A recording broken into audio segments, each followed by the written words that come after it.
باللہ من الشیطان الرجیم بسم اللہ الرحمن الرحیم۔ ناظرین کرام، السلام علیکم ورحمۃ اللہ۔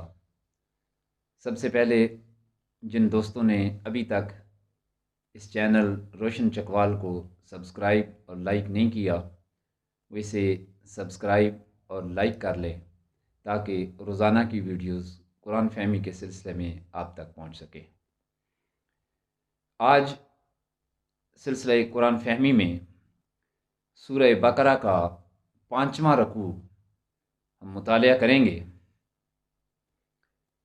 5ویں رکوع میں اللہ رب العزت نے بنی اسرائیل کی اصلاح کے لیے انہیں کچھ وعدے یاد دلائے اور ان کے اللہ کے ساتھ کیے گئے عہد انہیں یاد دلائے، اور مسلسل کئی رکوع تک بنی اسرائیل سے ہی خطاب ہے۔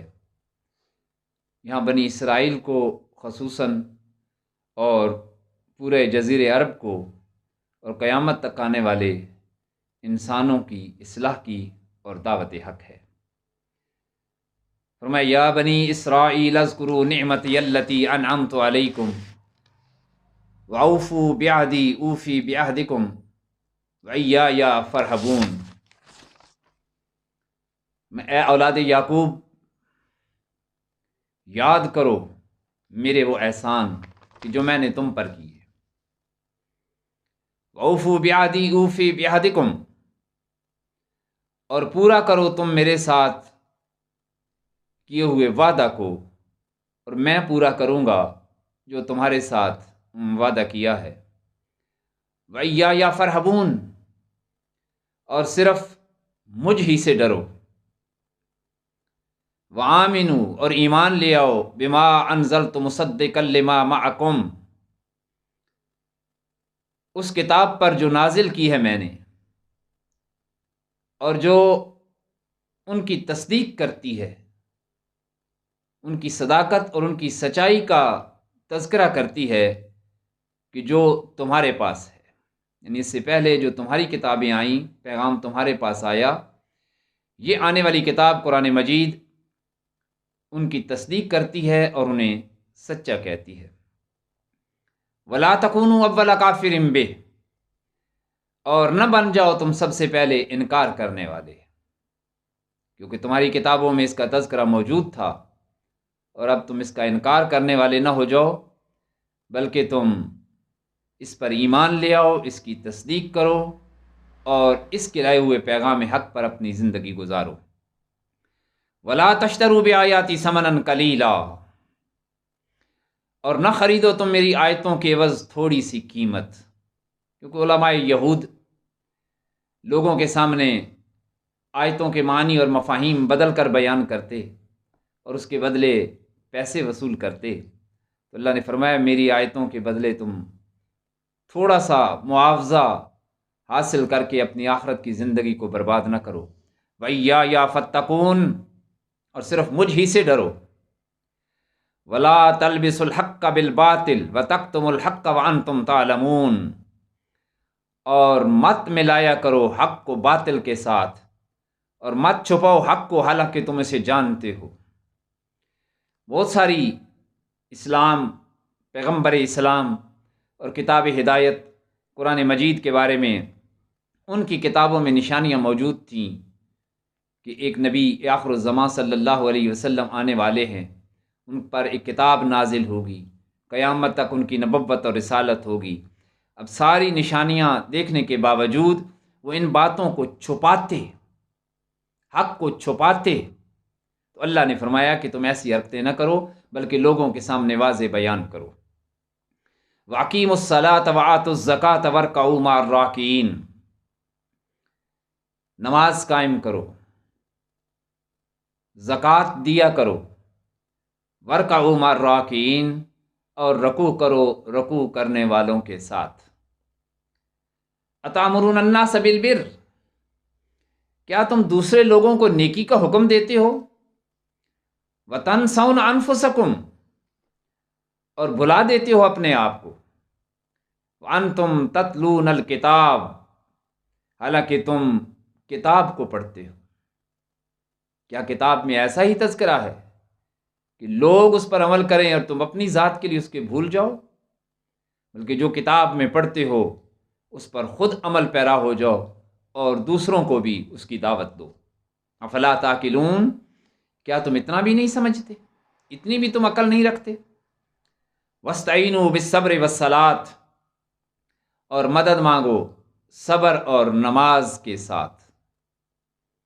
زندگی میں عام بھی کوئی مشکل پیش آ جائے تو پھر صبر اور نماز کا سہارا لینا اور اللہ کی بارگاہ سے مانگنا انسان سے مشکلات اور مصیبتوں کو ٹال دیتا ہے۔ وَإِنَّهَا لَكَبِيرَةٌ إِلَّا عَلَى الْخَاشِعِينَ، اور بے شک نماز یہ ضرور بھاری ہے مگر عاجزی کرنے والے لوگوں پر بھاری نہیں ہے۔